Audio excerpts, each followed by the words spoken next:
Welcome to another edition of Anglican Unscripted. This is episode 74, and you're watching two guys sit down in front of their webcams and talk about all things Anglican. Now, you're probably watching on your computer, which is okay, or your TV, or your widescreen TV, and those widescreen people, the widescreen people are like, why aren't these guys on radio? I'm Kevin Carlson. And I'm George Conger. And this week's episode is brought to you by Forward in Faith and the Anglican Relief and Development Fund. And today is June 4th, 2013.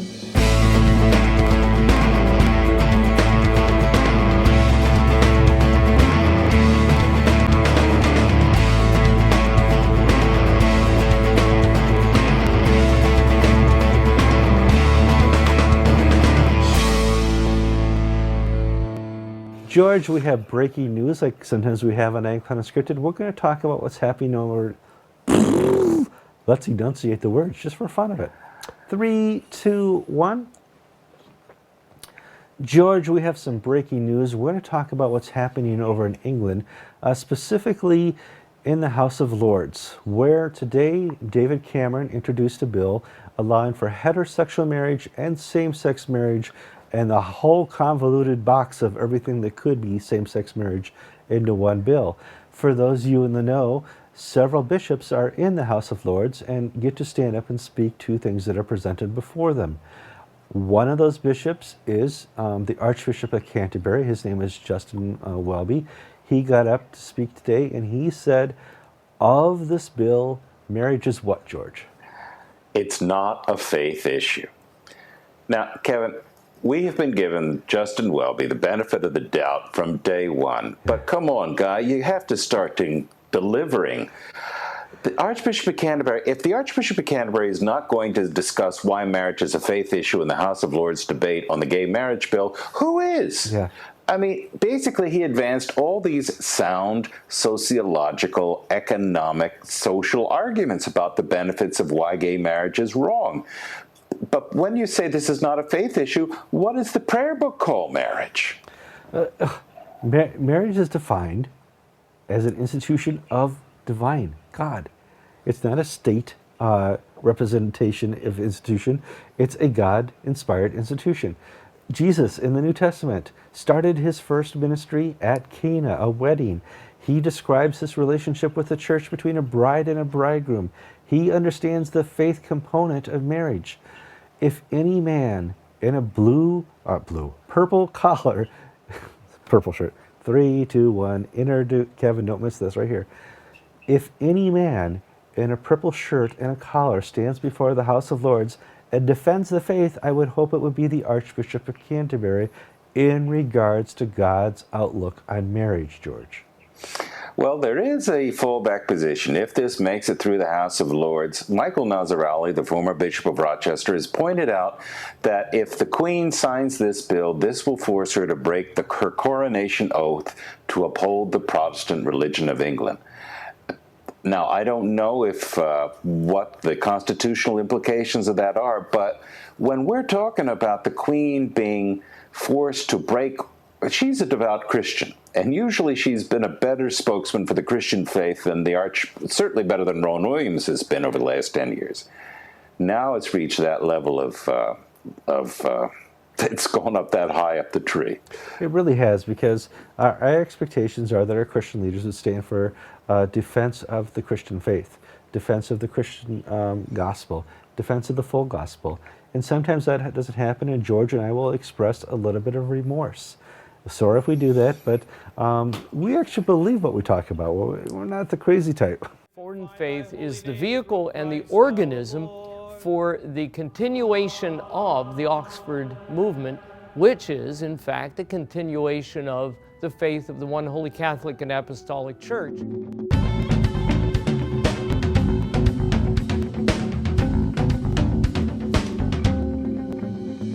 George, let's move on to story one, and we're going to talk about the Boy Scouts. They had a meeting in Texas this week, their annual meeting, where they changed a couple things. First, they changed their motto. It's no longer be prepared, it's BPC. Interesting. Oh, my. So let's be honest here. George and I are reporting this story from afar. I was never a Boy Scout. George? No, not me. Not me. I went to boarding school instead. I wasn't, didn't have a scouting community around me. I grew up in Minnesota and Wisconsin, the Midwest, so we did 4-H. It's all the fun, frivolity, it's co-ed, but you don't get no badges. No stinking badges. I do want to say that as an adult, I've been involved in scouting as a parish priest. One of my congregations sponsored a Cub Scout troop, and I helped the scouts gain their religion patches. Now, one of the interesting things is the scouts and the churches have worked together for, since the beginning. There's not very many churches here in Connecticut that don't have some relation or affiliation with a scouting troop. All these churches are going to react differently now that they've changed the policy that I didn't mention, which they're going to allow openly homosexual boys into their membership. They didn't go as far as allowing open homosexual leaders in the membership, but they've skirted the rule and changed it so that people have the local option, troops have the local option of allowing open homosexuals into membership. Churches, what do? Well, what do the Episcopalians do, George? Well, oddly enough, we didn't hear anything out of New York City. Now, whenever anything happens in the world, we get some pronouncement from Presiding Bishop Catherine Jefferts Schori about what this means and all this and that. She's been silent on the Boy Scout issue. Maybe she doesn't think she's qualified to speak to it. I don't know. Yeah. Well, whatever. But we've had bishops across the United States give their 2 cents worth. One of them was Rayford High, the Bishop of Fort Worth, Jack Eicher's nemesis. And he said, this is a wonderful thing. It's full inclusion. It allows diversity. And you can fill in the rest. You probably know exactly what it's going to say. But remember, in 2000, the General Convention of the Episcopal Church meeting in Denver, and I was there reporting for it, reporting on it, said that the Boy Scouts should welcome gay scouts as well as gay scoutmasters. And the gay activists in the Episcopal Church are saying, now half the battle's been won. We have gay scouts, let's now have gay scoutmasters. No, we need gay scout weddings. That will be the third triad in all this. But it's going to be interesting because now we have to watch not just the Episcopal Church reaction, but the Southern Baptists are going to have a meeting, their annual meeting soon, and they're going to talk about Calvinism. We'll talk about that later. They're also going to talk about how to react to this. Do we allow Boy Scouts in our churches anymore? What is the responsibility now in dealing with this? And let's go through some of the major denominations and cults, so to speak. And what's the reaction? Mormons, what's their first reaction? Well, the Mormons, who sponsor the largest number of scout troops, played political hardball. They were beaten up badly by the Proposition 8 business in California over gay marriage. They were pilloried in the press. They were attacked left and right.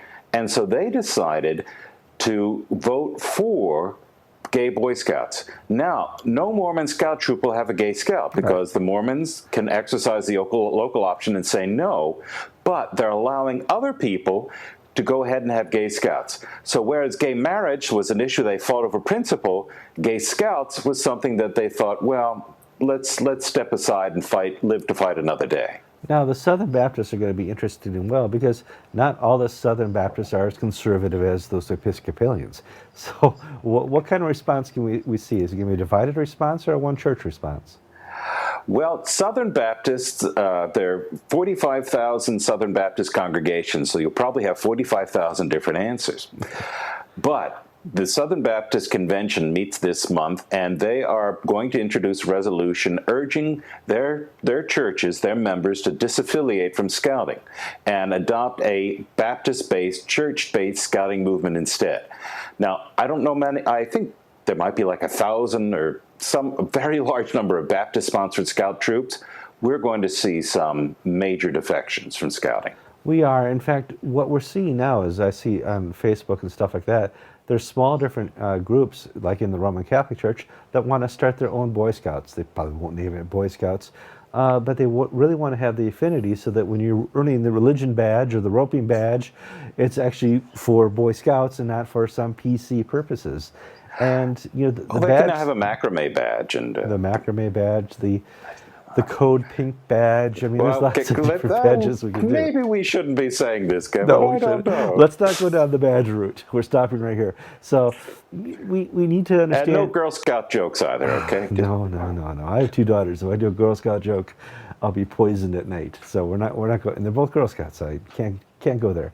So The reality is there's going to be a lot of throwback here. I don't know if this will be the death knell for Boy Scouts, but I think attracting the boys that they want to attract has ended.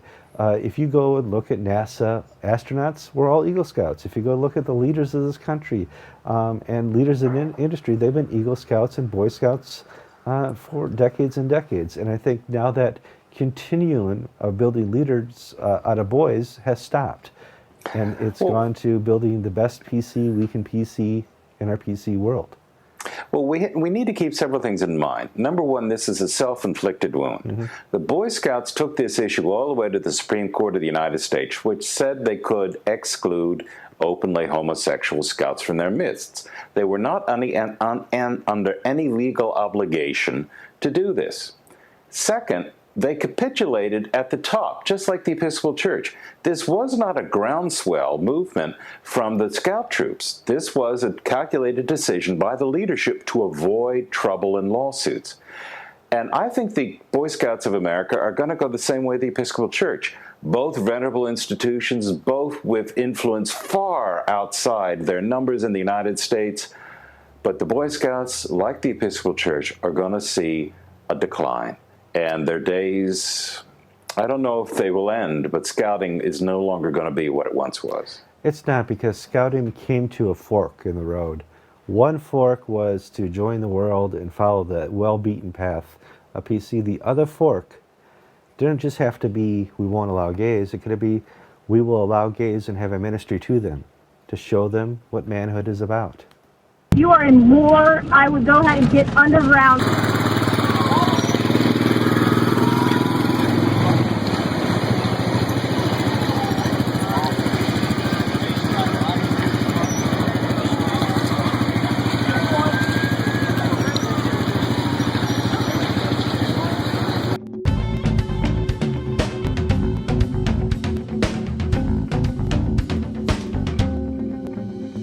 George, let's move on here to story 2. And we're going to talk about something that mankind has been doing for centuries. We've always wanted to have some type of rules or set of code of conduct or initiation rite to become part of an organization. Jesus himself said, you must be saved. It's one of these things that man likes to do. Well, the Episcopal Church did not want to be left out of this. And just like the Quakers and the Masons and the Mormons and all the others, they have decided amongst the House of Bishops special subcommittee to introduce some questions that will be asked to bishops obtaining to their loyalty to what, George? Not to God, but to Catherine Jefferts Schori and the General Convention of the Episcopal Church. It's interesting because obviously the ordinal tells a bishop what a bishop has to do and what he has to obtain to. It's obviously in Titus and other parts of the New Testament what a bishop has to live up to and what kind of life he has to live. Apparently all that's not good enough, and we need to ask more questions. Now, it's not 10 questions that really signify the thought process here of the House of Bishops. It's 3 questions in particular. What are those 3 questions, George? Well, they asked dioceses and bishops who were looking over the file of a brand new bishop to consider whether this man or this woman will be faithful and loyal and take the guidance of the General Convention, whether they will honor the office and respect the presiding bishop of the Episcopal Church, will they conform to the mind of the House of Bishops, and whether they'll participate fully in the councils of the Church. In other words... Hold on a second, before we get to other words. If they passed this in the 60s or 70s or 80s, would we have Ryder, Spong, or Robinson in the church anywhere?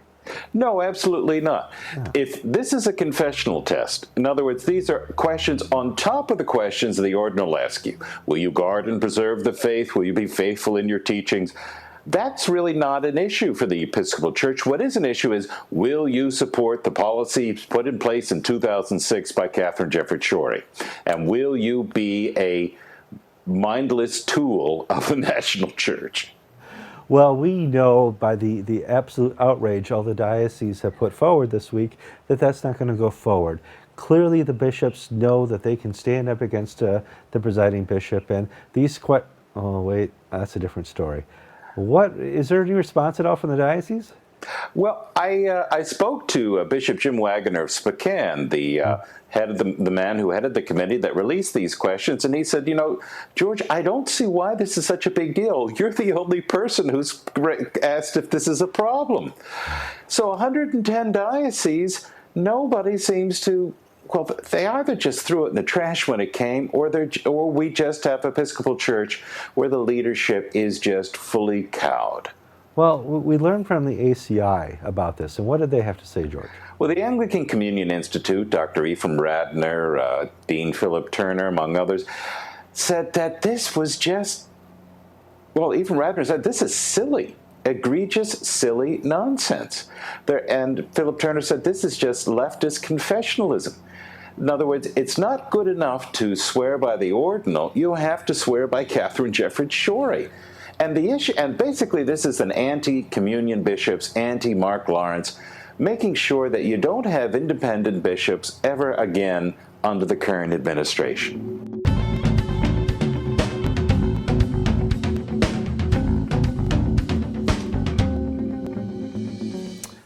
Way across the sea in the founding land of our country, a long time ago, and our church.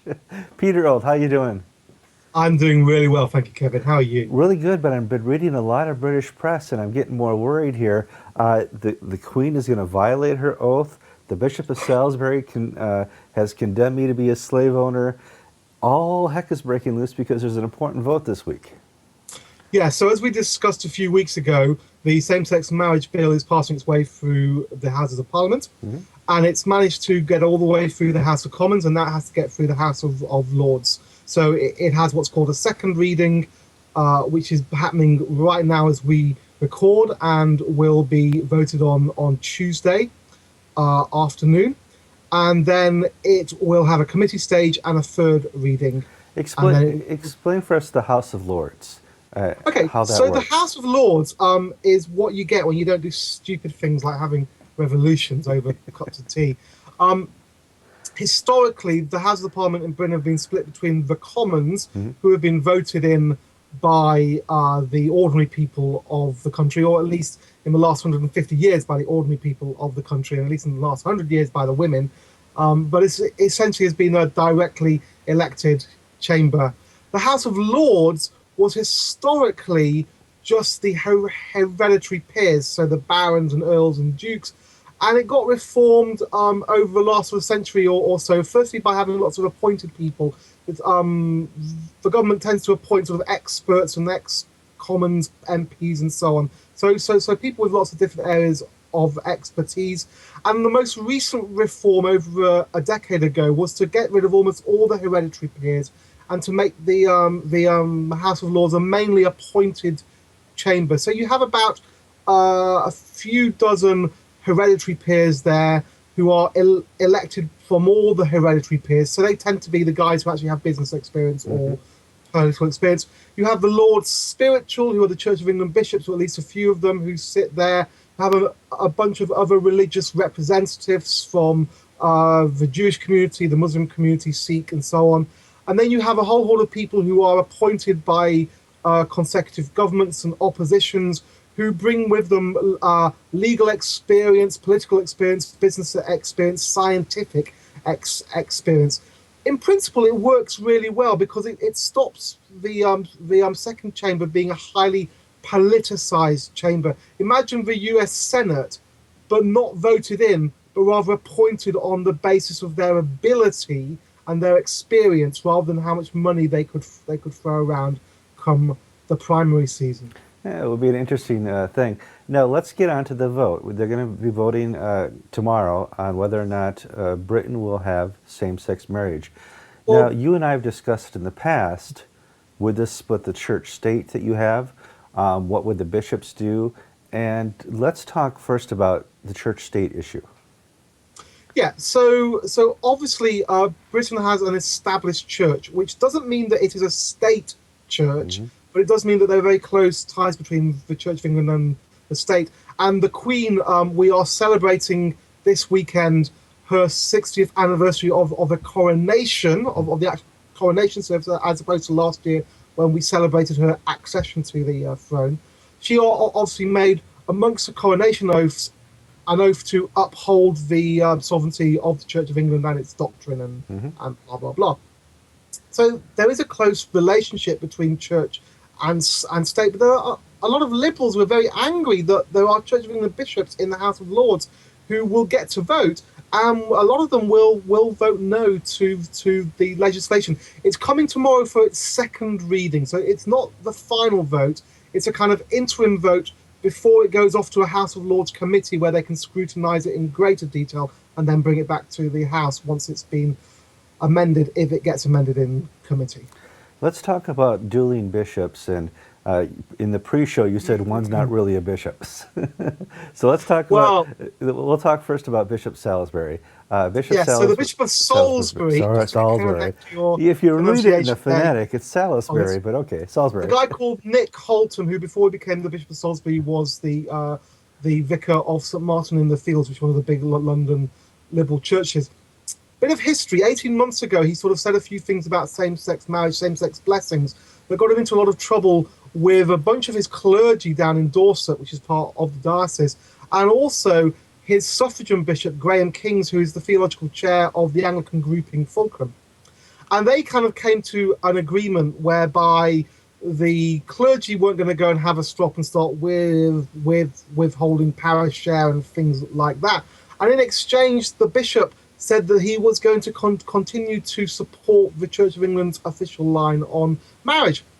Well, at the back end of last week, the Bishop of Salisbury wrote an open letter. It was a letter to a Labour peer, but it was a kind of open letter where he said, well, I think we should have same-sex marriage, and I think that the church should support it. Well, this has caused a lot of trouble. And what's really interesting, what's really interesting is that all the Orthodox people in Salisbury have said nothing about it.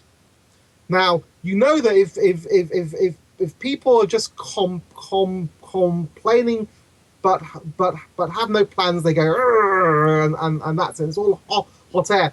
Beware the person who opposes you who says nothing. Because they're busy doing something. And my understanding, which I've been talking to a few people, is that these clergy and churches basically say the deal's off the table now. If you renege on that, we don't have to hold to our side of the deal. And how can we trust you again? Now, how can we trust you because you say one thing and then a year later you say something else? The former Bishop of Rochester, Bishop Nazir also came out this week and said if we pass this law, the Queen would be violating her oath she took 60 years ago if she signed it into law. Yeah, so when the Queen is crowned and she makes a coronation oath, as we mentioned a few minutes ago, she swears to uphold the laws of God and to maintain them and so on. And there's this notion that introducing same-sex marriage would undermine that coronation oath. I mean, it's an argument. Mm-hmm. I can't see why this particular issue that goes against Scripture should suddenly be a problem, whereas the Queen, approving of the Abortion Act, of almost fault-free divorce and so on, shouldn't be a violation of that oath. So I don't think that argument has much ground to it. But it's nice to see Orthodox bishops, whether they are current bishops or retired bishops, standing up and actually saying, look, this is a real problem. And you know what? In France, where they've introduced same-sex marriage, they're now having real problems. I read that at the French Cup final, François Hollande, the French president, was there to award the medals, and half the team wouldn't shake his hand. That's right. Won. Awesome stuff, and it's good for. It's not just Christians. It's not just a religious argument. It's a basic sort of anthropology that marriage between a man and a woman is about supporting the fundamental procreative basis of our society, which sustains the next generation. You know, you don't have to mention God or Jesus Christ once to do a great argument against same-sex marriage, but it helps, of course. Oh, it does. But yeah, you go through science, anthropology, history, genetics, all that. However, that's not important right now. What's important is your country is about to take on this issue in a whole new way. What I want to ask now is, when we decide what's going to happen and want to look to the future, we always look to how the Brits are betting on this. What are the polls like? The bets like? Well, the bets are out. I actually haven't looked at the betting markets. I probably should have done. But all the commentators say this one is too close to call. And of course, if the House of Lords votes down the same-sex marriage bill at the second reading, well, that's quite extraordinary. The only way that David Cameron will be able to get it back up and running is to invoke something called the Parliament Act, which is basically, because the House of Lords isn't directly elected by the people, the Parliament Act says that if a government in the Commons puts forward a policy, a bill, which they have put in their manifesto, which they have put in the Queen's speech, then they can basically override the Lords' vote. They kind of have to wait a bit, but then they can override it. But the problem is, it wasn't in anybody's manifesto. David Cameron, 3 days before the general election, on camera said, I have no plans to bring in same-sex marriage whatsoever. It wasn't in the Queen's speech either this time round or last time round. We haven't had a Royal Commission, a Green Paper, a White Paper, all the normal standard parliamentary procedures. If the government were to invoke the Parliament Act to overrule the House of Lords on same-sex marriage, that would be the constitutional crisis, not the Lords voting it down. Parliament Act being invoked for a bill that wasn't in the manifestos, hasn't had the normal parliamentary procedure of a proper rigorous investigation. That would be a constitutional crisis. That would be something to watch. All right. We got a week to go. We'll know more. We'll know more tomorrow, actually, and we'll see if we record something special on that. But Peter, have a great week. Now, for people who don't know, you're not just a clergyman. You're a statistician. No, I'm a consultant statistician as well. At the moment, I'm working with a bunch of high street retail banks and financiers, which is great fun because I get to crunch numbers for a living. And in fact, I'm about to jump into the car, having recorded this, to go and see a client tomorrow. Later. Catch ya. Later. Right, God bless.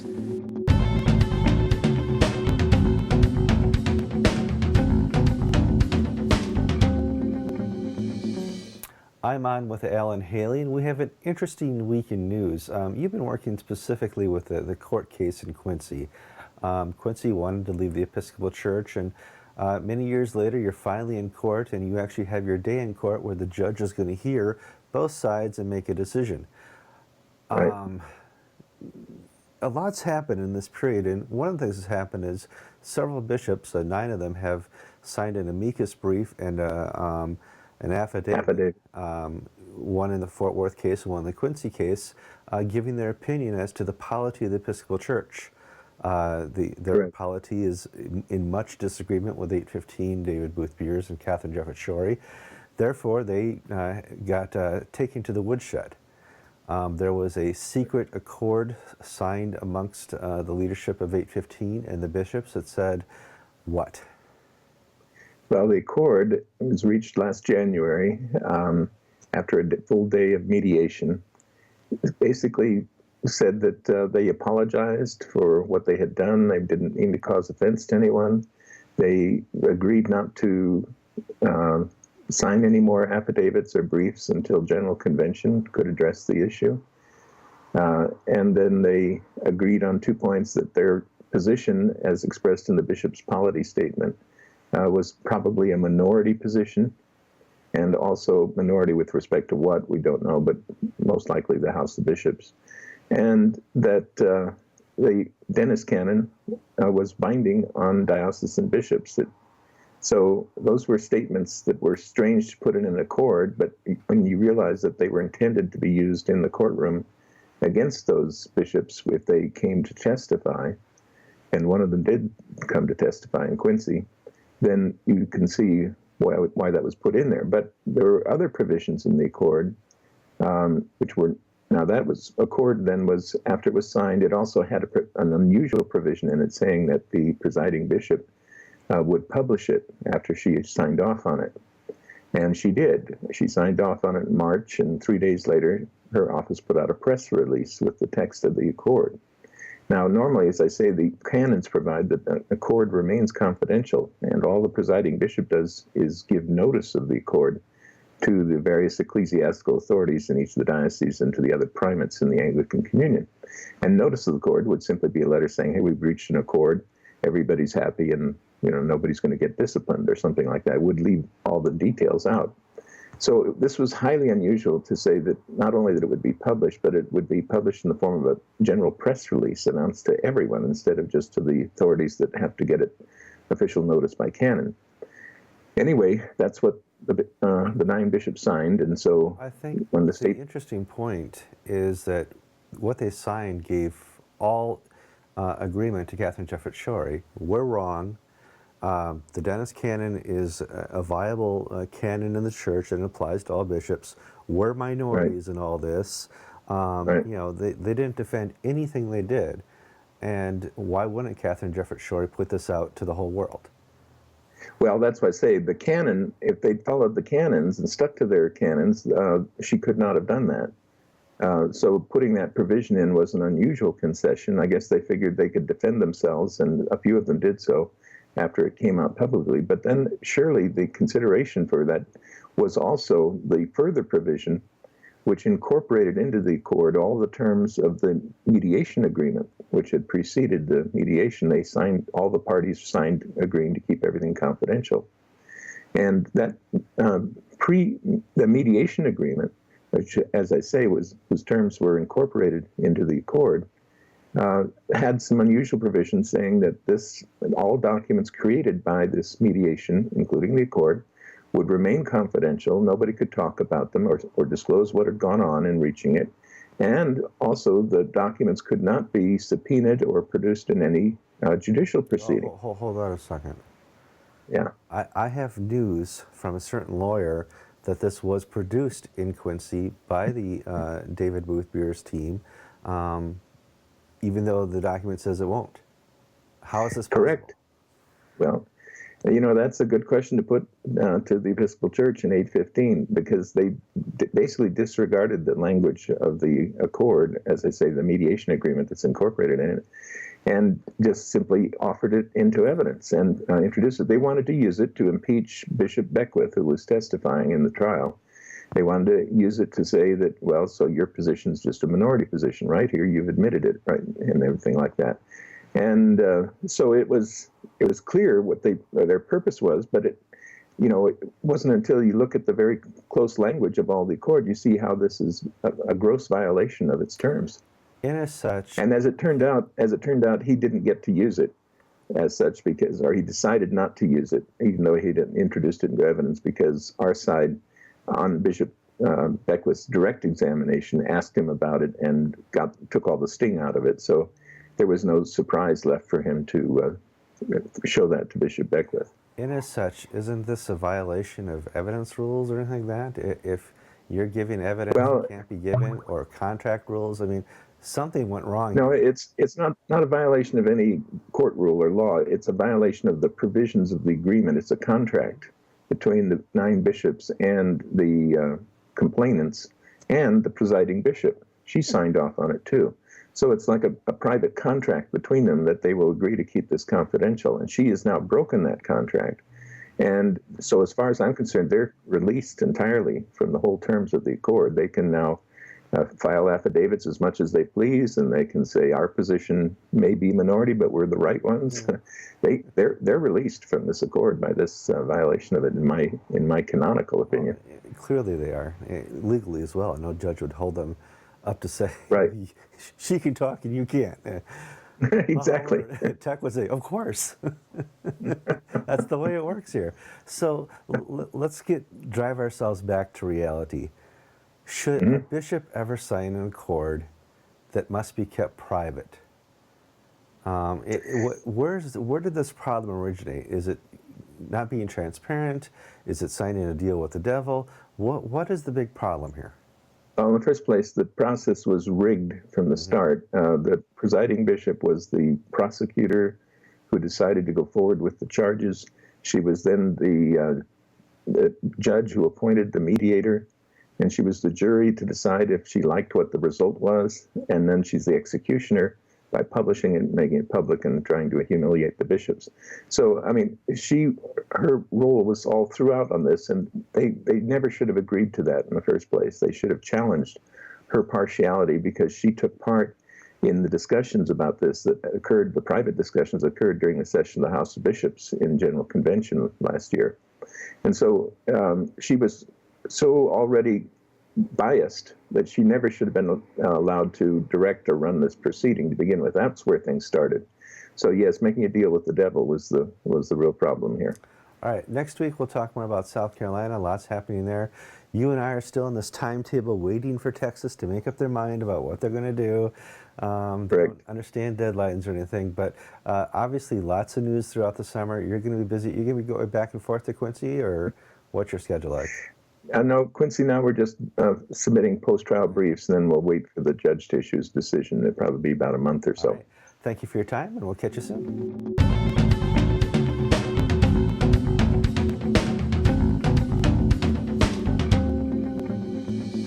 George, let's move on. Now, we're going to talk about a different denomination other than Anglican. I know Anglican Unscripted, we're kind of a one-topic show. Our segment now is going to move on to the Southern Baptists. They're going to have a convention in a week or two, and they have what George and I call an elephant in the room. Now, if you're an Anglican, that elephant is women bishops, or it's same-sex marriage, or it's some type of heresy, or it's... Yeah, we've got a herd of elephants in our room. Yeah, but we have a herd of elephants. So the Southern Baptists currently have, one white elephant, white. Well, who knows? They have one elephant, and that's Calvinism versus Arminianism. And the reality is the church is half and half, and they're having trouble getting along, George. Yes, last year the Southern Baptist Convention's executive put together a task force to head off a potential civil war among the Baptists. According to Lifeway research, about half of Baptist pastors are Calvinists, and the other half are Arminians. And there has become some really bad blood between the two groups because the Baptists cannot agree upon how one is saved, who is elected, how does salvation work, and what are we supposed to be preaching. And the fight is starting to get nasty. It is, and here's the reality. George and I don't have 2 hours to sit down and tell you what Calvinism is and what Arminianism is. I'm providing a link here that will compares the two together, and you'll have to decide for yourself based on Scripture if you're a 5-part Calvinist or a 3-point Arminianism. So that's up to you. Here's the link. Now, in Anglicanism, when we have a problem, we introduce something called indaba, where you sit and talk, and you talk, and you talk, and there's never a resolution. Is that what the Baptists are going to do? Well, the Baptist task force released a paper on Friday of last week, and they said, these theological positions are irreconcilable. We cannot find a way to squish together Calvinism and Arminianism. You can't. But we want to continue talking because we want to be able to preserve the diversity of Southern Baptist congregations, which I think is the first time I've ever heard the word diversity in Southern Baptists in a sentence. But now the problem is that there is a wing of the Baptist Convention that is very keen on Calvinism, and they basically are arguing that because God is sovereign and because our human wills have nothing to do with our salvation, we're elect or we're not, we're damned or we're not, there's really very little human interaction with God on the issue of salvation. It is or you are or you aren't saved. Now, against that, there are Arminian groups who say that the human response to God's call to the cross is entirely determinative of our salvation. In other words, God has very little to do with our salvation. It's our response to God that is keen. And the task force is saying we want to avoid these two extremes of extreme hyper-Calvinism and extreme Wesleyanism that basically move the focus away from the action of God in this world. But can we come to agreement on what it means, how salvation works, what election means? No, we can't. But please, folks, let's just try to live together. Well, it's interesting because we get to watch another denomination. We don't want to watch them fight it out, but we want to watch them work it out.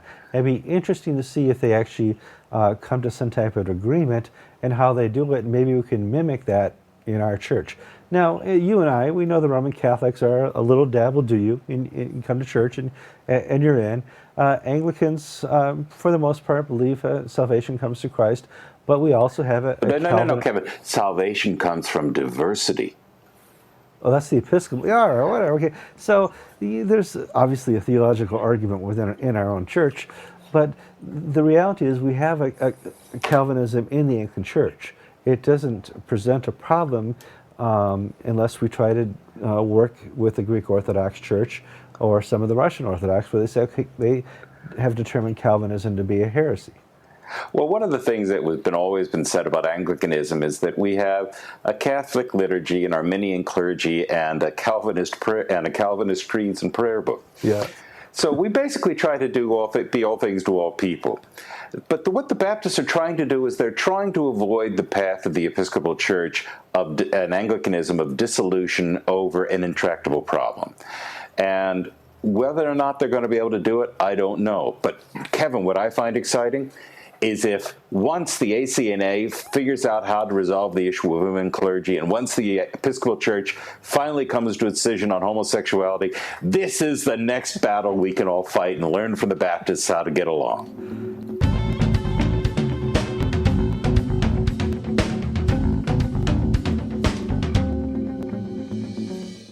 George, let's talk about another denomination that's going to feel left out.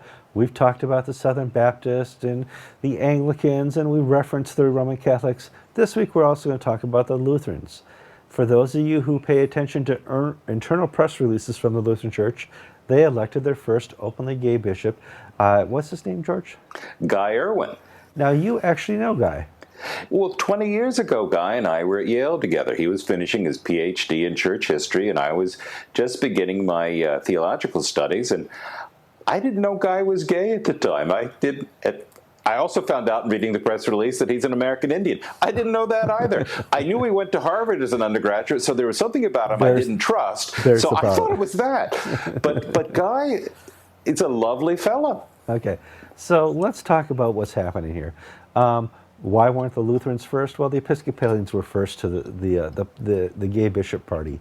And in as such, you're seeing a completely different reaction in the secular press to this. If you remember 2003, Minneapolis, St. Paul, there was not a satellite truck that was not surrounding a certain meeting of the General Convention of the Episcopal Church.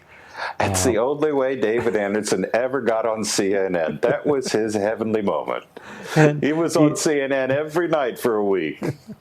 And in that reality, we have the opposite here. We learn about this from internal press releases. Oh, by the way, we now have a gay bishop.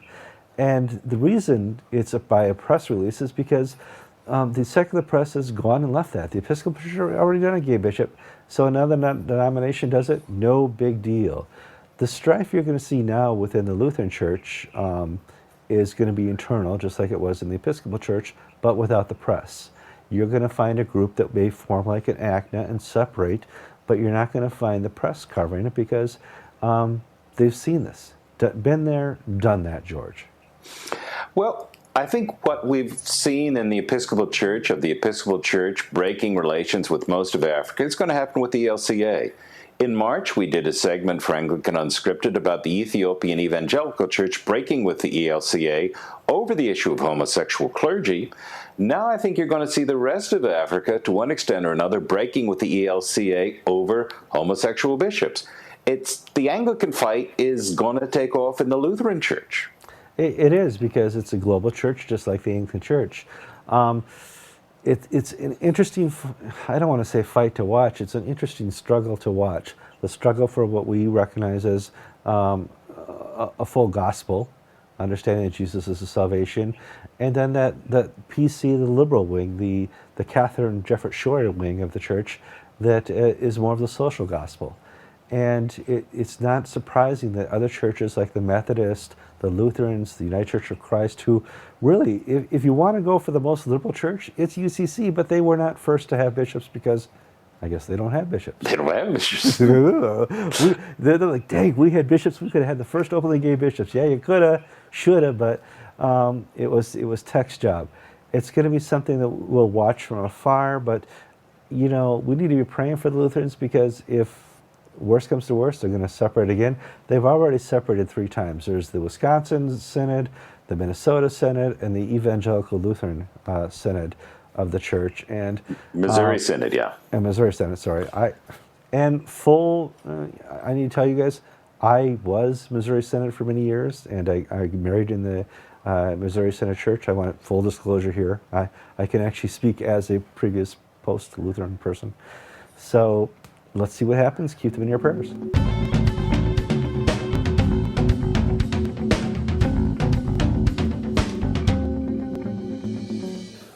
It's time to close out another show. This is episode 74. Had a lot of fun, talked about a lot of topics. Obviously, we added in some other denominations because the Anglicans were not producing enough news this week, and that's something we have to do once in a while.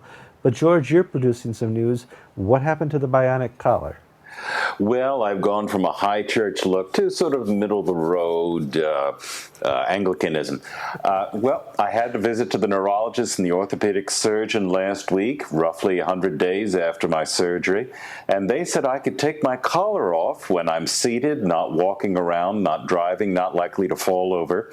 So I can film without a collar, but as soon as I get out of the chair, I got to put it on. That's wonderful news. It is. It's great news. Now, when fundraising, you may see him wearing the collar again, so it gets more with my crutch and an eye patch, rattling a tin can.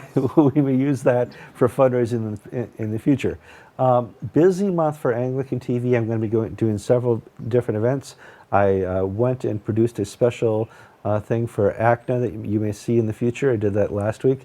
I'm going out to Pittsburgh again this week for the Trinity School for Ministry. They have the Ancient Evangelical Future Conference, and I'll film that, and hopefully we can live stream and put that up for you as well. After that, let's look at the calendar here. Here's my calendar. I'm going to be going to the Provincial Council in Neshota House, June 18th through the 19th, and then finally I'll be at the Anglican Way Institute down in Dallas, Texas. That'll be a lot of fun.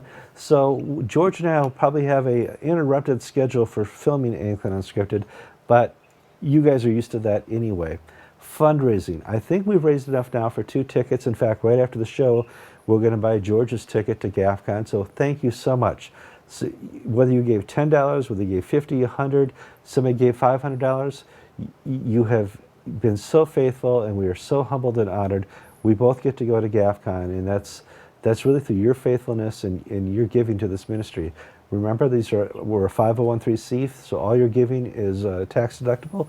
You'll get a letter at the end of the year for your giving, and thank you for that. Many of you have sent us emails saying you want to join our prayer team. We thank you for that. I got 6 or 7 people to volunteer. Need about 5 more. Basically, every Thursday or Friday, we're going to have you pray for us during a certain time of the day as we do our show prep. And I think that will really help a lot, because sometimes that's where George and I get the most discombobulated. What are we going to talk about? We got so discombobulated this week, we talked about the Baptist. Oh my God. We need your prayers, people. So thank you for signing up. I will contact you individually sometime next week, and we'll get going with the prayer ministry. I'm Kevin Carlson. And I'm George Conger, and you've been watching episode 74 of Anglican Unscripted.